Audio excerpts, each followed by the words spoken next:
यूहन्ना 6 अध्याय 53 से 55 पद। यीशु ने उनसे कहा, मैं तुमसे सच सच कहता हूँ कि जब तक तुम मनुष्य के पुत्र का मांस न खाओ और उसका लहू न पियो, तुम में जीवन नहीं। जो मेरा मांस खाता और मेरा लहू पीता है, अनंत जीवन उसी का है, और मैं अंतिम दिन उसे फिर जिला उठाऊंगा। क्योंकि मेरा मांस वास्तव में खाने की वस्तु है और मेरा लहू वास्तव में पीने की वस्तु है। आमीन। मसीह में प्रिय भाई और बहन और टेलीविजन पे देखा श्रोता, आज के परिच्छेद यूहन्ना 6 अध्याय 53 पद कहेला, जब तक तुम मनुष्य के पुत्र का मांस न खाओ और उसका लहू न पियो, तुम में जीवन नहीं। यद्यपि हमनी के जाने कि यीशु मानव जाति के उद्धार करता हमें और स्वर्ग भी बाटे और नरक भी बा, तब वो हमने ज्ञान के द्वारा उद्धार न पा सकिन के। यद्यपि हमनी के ये भी कहे कि प्रभु प्रभु हमनी के आराधना सभा में आए के कलीसिया में पदवी ग्रहण करी के, ये चीज के द्वारा भी हमनी के मुक्ति ना पा सकेनी के। बाइबल निश्चित तौर पे कहेला कि हमनी के अनंत जीवन केवल तब पा सकेनी के जब हमनी के मनुष्य के पुत्र के मांस के खाइल जाए और मनुष्य के पुत्र के लहू के पियल जाए, अन्यथा हम में अनंत जीवन आए। ऐसे पिछला सत्र में हम आपके बतौले रहने की कैसे हमनी के मनुष्य के पुत्र के मांस के खा सकेनी के। ऐसे मेमना के खैले के द्वारा तमाम इजराइल निर्गमन के समय में ओकरे संदर्भ में हम विस्तार पूर्वक आपके बतौले रहने की कैसे परमेश्वर के वचन में हिस्सेदार बने बा। आज हम आपके मनुष्य के पुत्र के लहू के पिए के विषय में बताई। मनुष्य के लिए अपने शारीरिक जीवन के बनौले के खातिर ओके दोनों ही खाना खाई के रहेला और तरल पदार्थ लिए के रहेला। अगर आप केवल ठोस भोजन खाई बिना कनो तरल पदार्थ लिहले तो आप सही से पचा ना पाई में, आप जीवन बनावल ना रख पाई में बिना तरल पदार्थ लिहले। जब आप पानी पिए नी खाली तब्बे आप खाना के अच्छे से पचा सकेनी और पोषक तत्व के अवशोषित कर सकेनी और गंदगी के निकाल सकेनी और जहरीली पदार्थ के भी। आत्मा में भी ऐसे ही बा, जैसे कि कहल गया बा कि मेरा मांस वास्तव में खाने की वस्तु है और लहू वास्तव में पीने की वस्तु है। अवश्य हमनी के मनुष्य के पुत्र के लहू के पिए के चाहिए ताकि हमनी के पूरे तरह से उनकर मांस के पचा पाई। तो फिर का अर्थ वे कर मनुष्य के पुत्र के लहू के पियल। इस संदेश के द्वारा हम के आशा बा कि आप समझ में कि कैसे मनुष्य के पुत्र के मांस के खाइल जाला और लहू पियल जाला। हम प्रभु के नाम से प्रार्थना करतनी कि आप केवल एक आत्मिक अर्थ के ज्ञान के तौर पे ना रख में वरन अनंत जीवन प्राप्त कर में मनुष्य के पुत्र के मांस के खैले के द्वारा और लहू के पियले के द्वारा। ए जब मनुष्य के पुत्र हमनी के प्रभु यीशु को दर्शावेला। मसीह में प्रिय भाई और बहन, आज जब तक हमनी के संदेश के सारांश निकालल जाई, आप एहसास कर में कि मनुष्य के पुत्र के लहू के पियल परमेश्वर के वचन के अभ्यास करल हवे विश्वास के द्वारा। पिछला सत्र में हम आपके बतौले रहने की मनुष्य के पुत्र के मांस के खाइल परमेश्वर के वचन के सीखल हवे। जौने प्रकार से इजराइल मेमना के भूज के आग में खैले रहने, वही प्रकार से जब हमनी के परमेश्वर के वचन के सुने नी के हमनी के ओमे गहरा आत्मिक के समझे चाहिए और पवित्र आत्मा के प्रेरणा से ओके अपने हृदय में रखे चाहिए। और पूरी तरह से मेमना के अपने हृदय में रखले के खातिर हमनी के केवल आत्मिक अर्थ के ज्ञान के तौर पे एहसास न करे चाहिए वरन वचन हमनी के हृदय में होके चाहिए पवित्र आत्मा की प्रेरणा के द्वारा। वैसे बाइबल के 66 किताब के वचन के अपने अंदर लिखल खाली ज्ञान के तौर पे रखल नहीं हवे वरन अपन हृदय में अंकित करेक बा। तो फिर एमे का अंतर बा अपने ज्ञान के तौर पे रखल और अपने हृदय में रखल। जौन कुछ हमनी के ज्ञान में एकत्र होला वो भुलाल जा सकेला।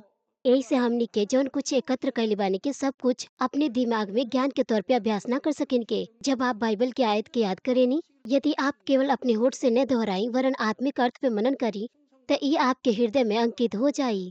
यदि आप वचन के अपन हृदय में रख में तो ये आपके जीवन में क्रिया के तौर पे प्रकट हुई।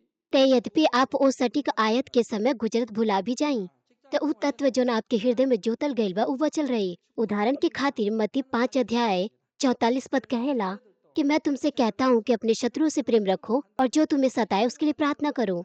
केवल एक ही जनले के द्वारा अपने शत्रु से प्रेम ना रख सके नहीं जब वो आपके साथ बुराई करने या सताव करने। यदि आप अपने हृदय में प्रेम ना जोतले बानी तो आपके हृदय में ठेस पहुंचे, आप उसे बैर रख में और बुराई के बदले बुराई भी कर सकेनी। लेकिन आप उनके बारे में सोचिए प्रेम के तत्व के अपने हृदय में जोतले बाने। वो भूल सके न ये आयत के कि बाइबल में कहाँ लिखल बा। लेकिन अगर के उनकर साथ बुराई करे तो प्रेम और कृपा स्वाभाविक तौर पे उनके हृदय से बही। यह है प्रभु के हृदय। यदि आप एक अपने हृदय के तौर पे जोत ले बानी तो आप प्रभु के हृदय के सदृश बन में और आप दूसरे व्यक्ति के खातिर प्रेम से प्रार्थना कर सकेनी।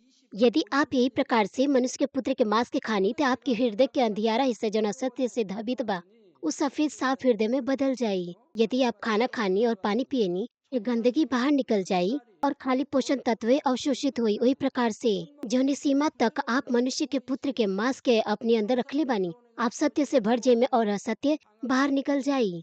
अगर आप अपने हृदय में प्रेम रखमे तो बैर निकल जाई।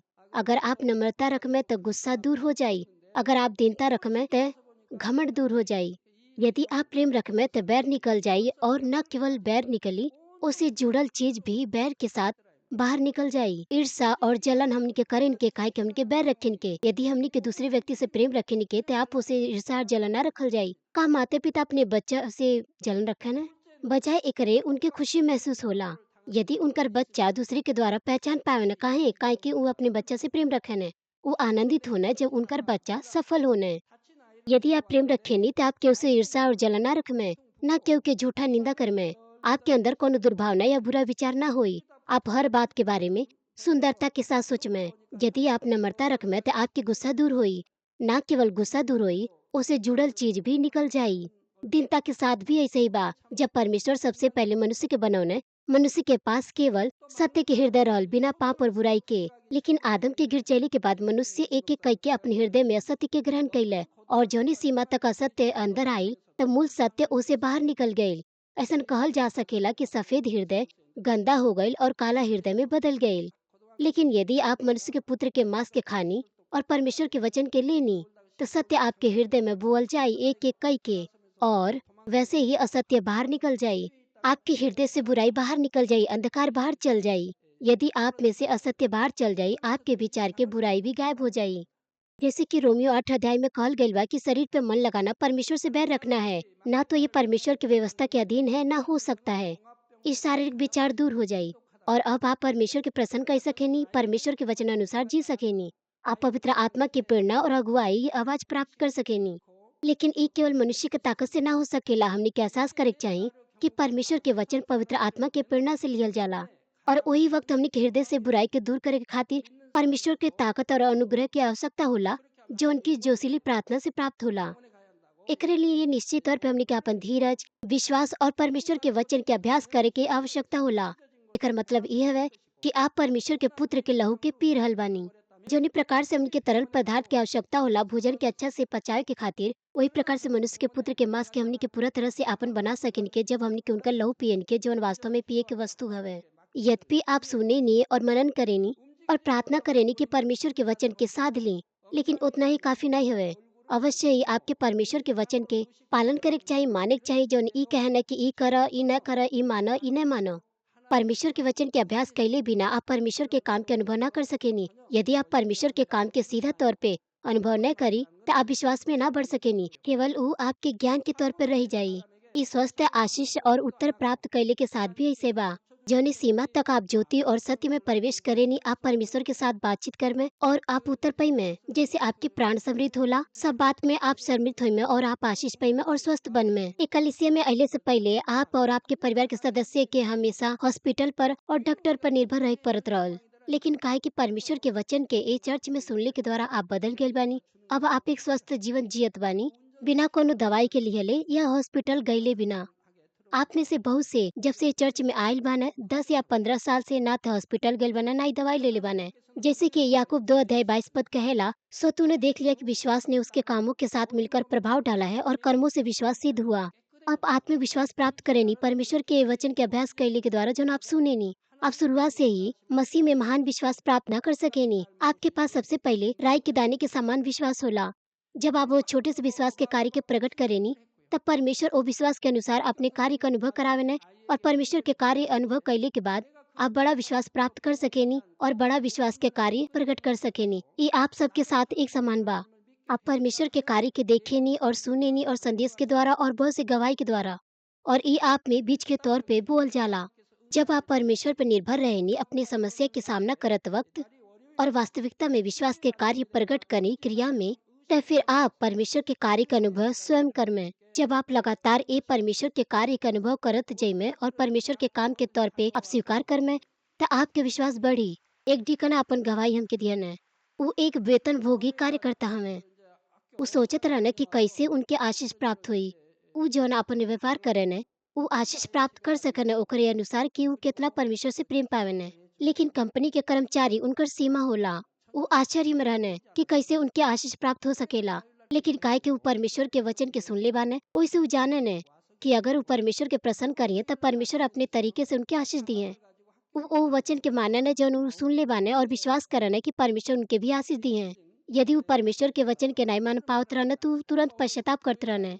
और काहे के उ विदेश में व्यापारी संबंधी कार्य के लिए जाने वही से अक्सर वो क्वेर में गाना ही पावत रहन। जब वो अपन चर्च के काम के नहीं करत रहन वो हर वक्त पश्चाताप करत रहन। ऐसे वो विनती करे लगने ऐसा नौकरी के खातिर जेके परमेश्वर के दिहल काम के कर सके। जब कब वो पश्चाताप करने और प्रार्थना करने तो परमेश्वर उनके आशीष देने और अब परमेश्वर उनके उत्तर देने और एक ऐसा नौकरी उनके देने जिससे वो संपूर्ण विश्राम दिन के पवित्र मान सके और परमेश्वर के राज्य के विश्वास में हो सके। एक कंपनी उनके रख लेने एग्जीक्यूटिव ऑफिसर के पद उनके ध्यान और $5,000 उनकरे मजदूरी भी बढ़ गई। अब वो गवाही देने यद्यपि वो वेतन भोगी कार्य करता हमें वह भी आशीष पा सके और एक कलीसिया में उनकर बच्चा भी बहुत सी चीज के अनुभव कईने। यही से यदि आप बढ़न समस्या के सामना करेनी जन मनुष्य से सुलझ ना सकेला तो आप हियाव से परमेश्वर पे निर्भर रह सकेनी।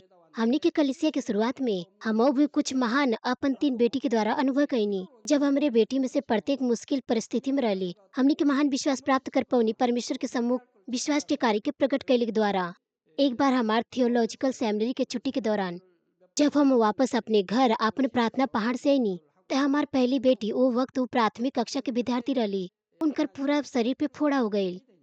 हम ओसानी प्रार्थना पहाड़ पे परमेश्वर के वचन के पढ़त रहनी सीखत रहनी और जब हम वापस घर आईनी हमार पहली बेटी पास्टर मियोंगली पूरा शरीर पे उनकर फोड़ा हो गई लल। अगर वो चलत रही उनकर त्वचा फट जात रहल और खून निकलल शुरू हो जात रहल। और एक बार हमार दूसरी बेटी एक ट्रक से टकरा गईली। वो पास्टर मियोंगली है। ट्रक ड्राइवर बहुत ही डरा गई और वो बच्चा के उठा लाइल। उनकर चेहरा सूजल रहल मुंह के अंदर पूरा तरह से फाट गई रहल। वो बुरा स्थिति में रहली। उनकर मुंह सूजल रहल। हम उनकर मुंह खोल के देखनी उनकर जुबान फाट गई रहल। आँख के आसपास खून निकलत रहल। उनकर चेहरा सूजल रहल।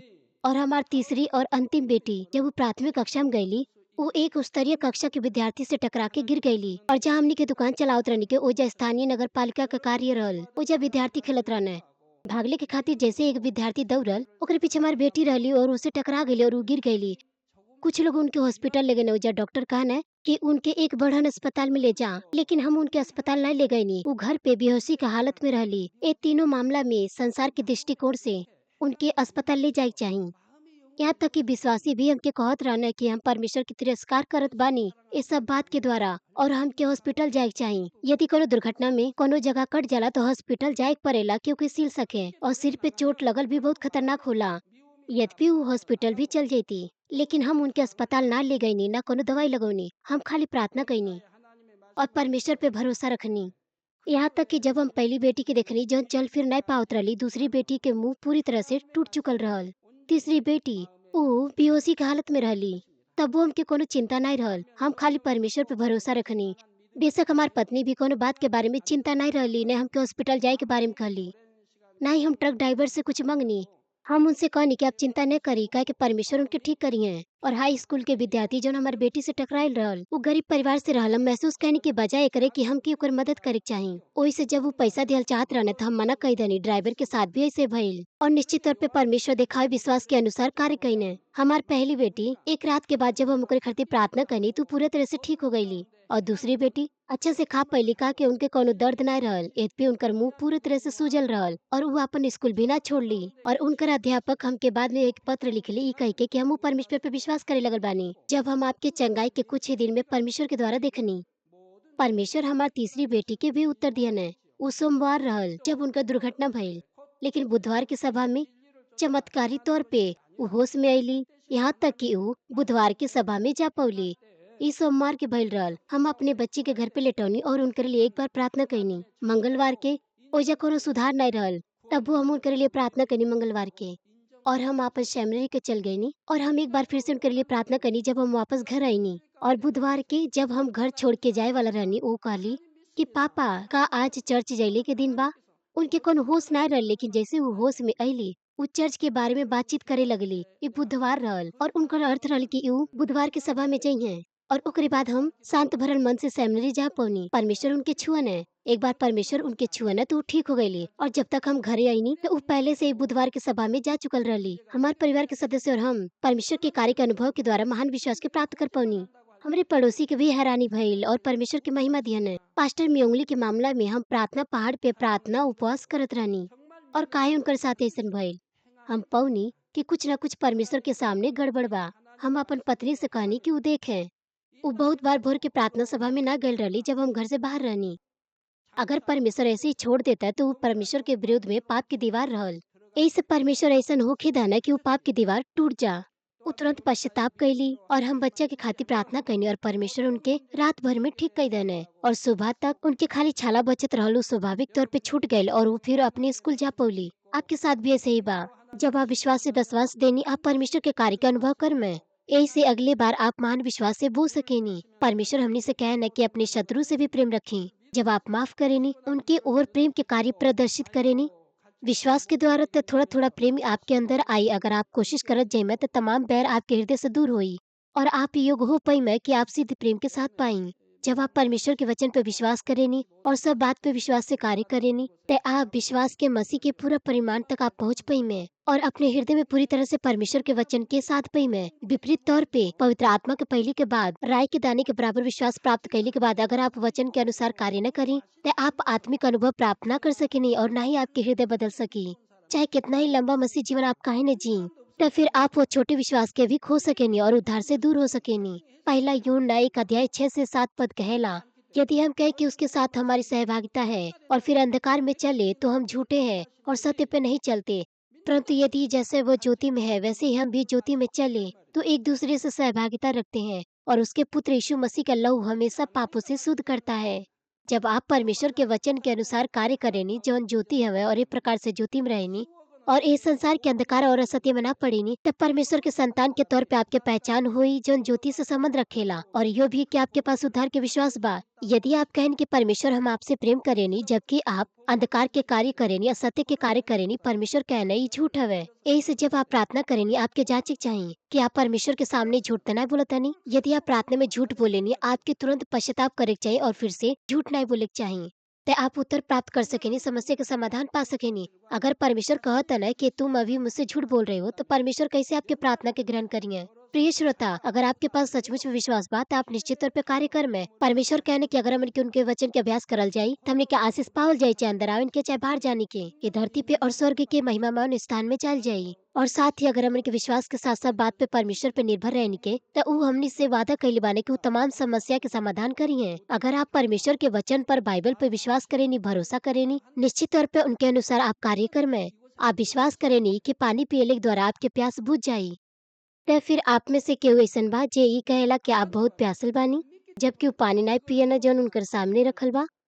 मान ली 35 डिग्री से ऊपर के तापमान हवे 40 डिग्री सेल्सियस तापमान पहुंचत बा गर्मी में तो आपके बारिश के समान पसीना आई और आप बहुत प्यासल होक में और सबसे पहले आप पानी पियल चाहे में तो फिर के हवे जे कहत रहेंगे कि हम प्यासल बानी बिना पानी के पिए ले जौन की उनकर सामने रखल बा आप नहीं पिए में। अगर आप ऐसा सोचे नी कि ये पानी आपके हानि देई या फिर यही से काहे कि आप विश्वास ना करेनी कि पानी आपके प्यास बुझाई। अगर आप विश्वास करेनी तो निश्चित तौर पे आप पानी पिए में आप नहीं पिए में यदि आप विश्वास ना करेनी कि ऐसे आपकी प्यास बुझी। और साथ ही मान ली कि कुछ मिलियन डॉलर्स के खजाना कहीं बीच पर बुसान में दबावल गईल बा और ओइजा चल के जैले के द्वारा आपके वो खजाना मिल जाई। शर्त ये हवे कि आपके ओइजा तक चल के जाए पड़ी ओमे 10 दिन लग सकेला और ओके मिलने के बाद आपके फिर से चल के वापस आवे के बा। यदि आप ये बात पे निश्चित बानी कि ओइजा खजाना बा और आपके मिल जाई तो आप आशा से भर जे में और चल के जय में चाहे आपके पैर में ठेस काहे न लग जाए बहुत दिन तक चलत आप गावत गावत जय में अगर आप सचमुच विश्वास करेनी क्यों भी ऐसा नहीं कही कि कैसे हम 10 दिन तक चलम और फिर दूसरे 10 दिन तक चल के कैसे वो खजाने की लाइन। अगर आप नहीं चाहेनी तो यही से काहे कि आप विश्वास ना करेनी। अगर आप विश्वास करेनी तो निश्चित तौर पे आप जय में अगर आपके $1 मिलियन मिल जा मान ली आपकी सैलरी $1000 बा और आपके वार्षिक सैलरी $12,000 बा और 1 मिलियन के कमौले के खातिर आपके पूरा जीवन भर 10 को काम करे के पड़ी। अगर आप नहीं जानी सिर्फ ऐसे काहे कि आप विश्वास ना करेनी वही प्रकार से आप अपने होठ से अंगीकार करेनी कि आप विश्वास करेनी सर्वशक्तिमान परमेश्वर पर लेकिन आप परमेश्वर के वचन के अभ्यास ना करेनी काहे कि आप पूरी तरह से भरोसा अपने हृदय में ना करेनी। लेकिन कृपया याद रखें आप तबे उद्धार पा सकेनी और उत्तर प्राप्त और आशीष प्राप्त कर सकेनी परमेश्वर के कार्य के अनुभव करत केवल तब जब आपके पास आत्मिक विश्वास बाटे जेकरे द्वारा आप वचन के द्वारा कार्य कर सकेनी। रोमियो 10 अध्याय 13 पद कहेला, क्योंकि जो कोई प्रभु का नाम लेगा वह उद्धार पाएगा। ये एक अच्छा आयत है। बहुत से पास्टर के कोट करन है, सदस्य भी एके पसंद करन है। ये आयत सर्वशक्तिमान परमेश्वर के अनंत प्रेम के दर्शावेला। यीशु मसीह के नाम के द्वारा पापी के बचाव ने जो कि मृत्यु के लिए नियुक्त रहल।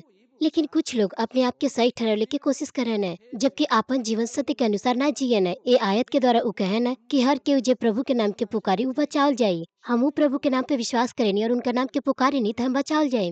वो कहन है कि केवल प्रभु के नाम के पुकारले के द्वारा वो उद्धार पाई है। यद्यपि वो पाप में जिए, लोग ये तरह से धोखा खाना उ सुनन है और ए तरह के बात पे विश्वास करन है कि उ सत्य हवे। लेकिन ई आयत उनके सही ठहराने के खातिर नहीं है जे अनियमितता और पाप में जीवन बितावन है। बाइबल में संबंधित आयत बा, ओई से हमनी के आयत के ओ संदर्भ में समझिक चाहिए। यदि हमनी के 9 और 10 पद में देखी के जौन ए आयत के ऊपर बा एजा लिखल बा कि यदि तू अपने मन से यीशु को प्रभु जानकर अंगीकार करे और अपने मन में विश्वास करे कि परमेश्वर उसे मरी हुए में से जिलाया, तो तू निश्चय उद्धार पाएगा। क्योंकि धार्मिकता के लिए मन से विश्वास किया जाता है। विश्वास के ज्ञान के तौर पे दिमाग में नहीं होके चाहिए, हृदय में सच्चा विश्वास होके चाहिए। एजा लिखल बा क्योंकि धार्मिकता के लिए मन से विश्वास किया जाता है और उद्धार के लिए मुंह से अंगीकार किया जाता है। ओकर मतलब यह है कि उ जे हृदय से विश्वास करेला उ वचन के अभ्यास करिए, ज्योति और सत्य में निवास करिए। ओकर अर्थ यह है कि धार्मिक बनिए, बुरा मनुष्य धर्मी में बदल जाये, परमेश्वर के संतान ज्योति के संतान बन जाये। काहे कि उ हृदय से विश्वास करिए तो कार्य प्रकट होइए और धर्मी बनिए। एक प्रकार से एजा लिखल बा, धार्मिकता के लिए मन में विश्वास किया जाता है, उद्धार के लिए मुंह से अंगीकार किया जाता है। उ जे हृदय में विश्वास करन और मुंह से अंगीकार करन उनका अंगीकार सत्य हुई।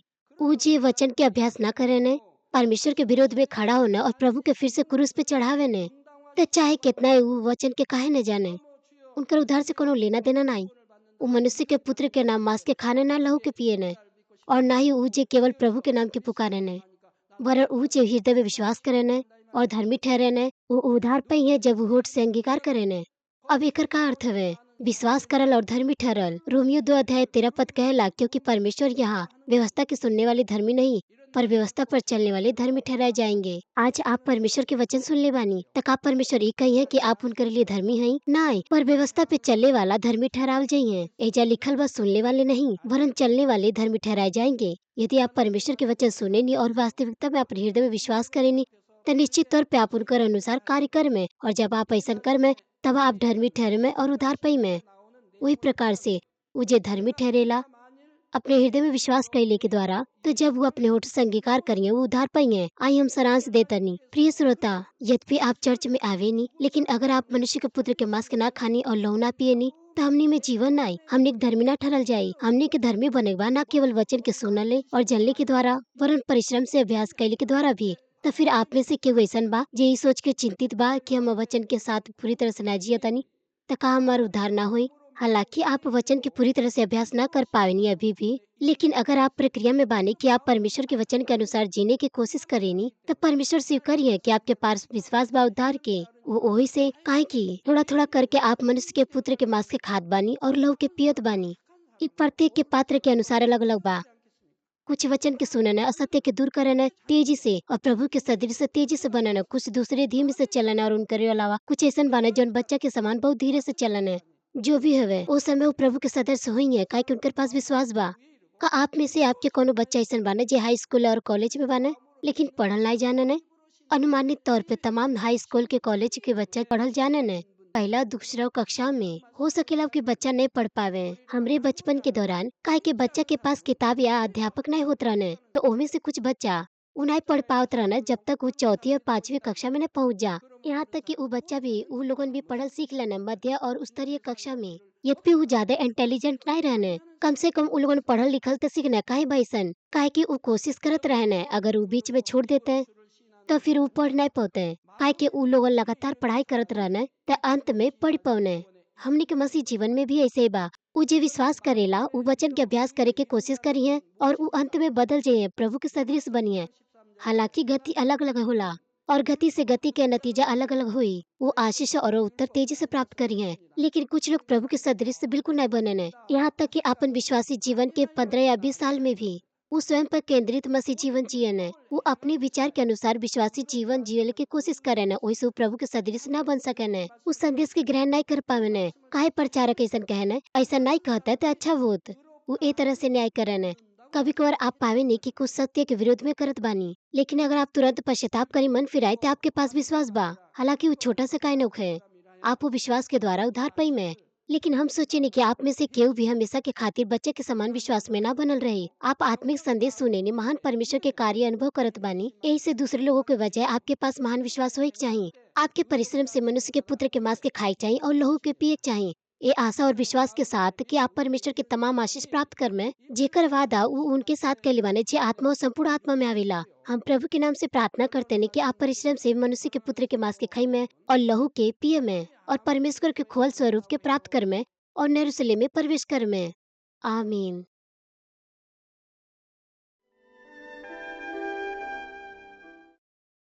हालेलुया। सर्वशक्तिमान प्रेमी पिता परमेश्वर, कृपया अपन हाथ तमाम भाई और बहन पर रखें जे यहाँ पर ये प्रार्थना की ग्रहण करता। उनकर हृदय में विश्वास के बोई और उनका नकारात्मक विचार और शक के दूर करी। तमाम क्लेश और आजमाइश उनके छोड़ के चल जा। पवित्र आत्मा के आग के द्वारा सिर से लेकर पैर तक उनकर तमाम बीमार और दर्द भरल अंग के जला दी। यीशु मसीह के नाम से हम आज्ञा देतनी, शत्रु दुष्ट और शैतान तमाम बीमारी, रोगाणु, विषाणु और निर्बलता दूर हो। ज्योति उनके पे चमके। उनकर तमाम असाध्य और अंधकारी रोग पवित्र आत्मा के आग के द्वारा झुलसा दी। तमाम प्रकार के महामारी, मलेरिया सहित जला दी। तमाम संक्रामक रोग, जुखाम, बुखार उनसे दूर हो जा। पिता उनके तमाम प्रकार के रोगाणु और विषाणु से सुरक्षा दी। उनके तमाम प्रकार के कैंसर, पेट के कैंसर, फेफड़ा के कैंसर, जिगर के कैंसर, छाती के कैंसर, गर्भ के कैंसर और आंत के कैंसर से चंगा करी। और तमाम दूसर बीमारी जैसे कि एड्स, लुकेमिया, दिमागी रक्तघात, उच्च रक्तचाप, धीमा रक्तचाप, हृदय के रोग, फेफड़ा के रोग, स्त्री रोग, थायराइड के रोग और तमाम सूजन और जलन दूर हो जा। पोलियो, लकवा, गठिया और आंत के रोग से उ ठीक हो जा। तमाम प्रकार के दर्द उनसे दूर हो जा। पेट दर्द, सिर दर्द और मानसिक दर्द सहित मृगी, स्वलीनता, उदासी तंत्र के रोग और तमाम दूसर मानसिक बीमारी से ऊ आजाद हो जा। तमाम प्रकार की लकवा से ऊ खुल जा, उठे, चले और कूदे। वो अच्छा आँख की दृष्टि प्राप्त करे और अच्छा सुनने की शक्ति प्राप्त करे। अंधा देखे लगे, बहरा सुने लगे और गूंगा बोले लगे। दुर्घटना के तमाम दुष्प्रभाव से ठीक करी। उनका टूटल हड्डी के ठीक करी। उनके जलन से ठीक करी। जलन और दहन संवेदना उनसे दूर हो जा। तमाम प्रकार के नशे के लत से और पदार्थ के इस्तेमाल से साफ हो जा। पिता मृतक कोशिका और उत्तक कोशिका तंत्रिका के फिर से ठीक करी और मृत्यु के फिर से जिला दी। उनके आशीष दी गर्भधारण के। पिता उनके गर्भधारण के आशीष दी। यीशु मसीह के नाम से हम आज्ञा देता नहीं, शत्रु, दुष्ट और शैतान, हवा के शासन, बुरी सेना और उनकर दास उनसे दूर हो जा। बुरी आत्मा, अशुद्ध आत्मा, धोखा की आत्मा, झूठ की आत्मा, अलग करे वाली आत्मा और तमाम अंधकार के बल दूर हो। दुष्टता के तमाम बंधन खुल जा, उनसे दूर हो जा। ज्योति आ जा। पिता परमेश्वर उनकी ताकत दे कि वो प्रार्थना में पुकारे, पाप के दूर करे के उनकी सामर्थ्य दें और वो पवित्र हो जा।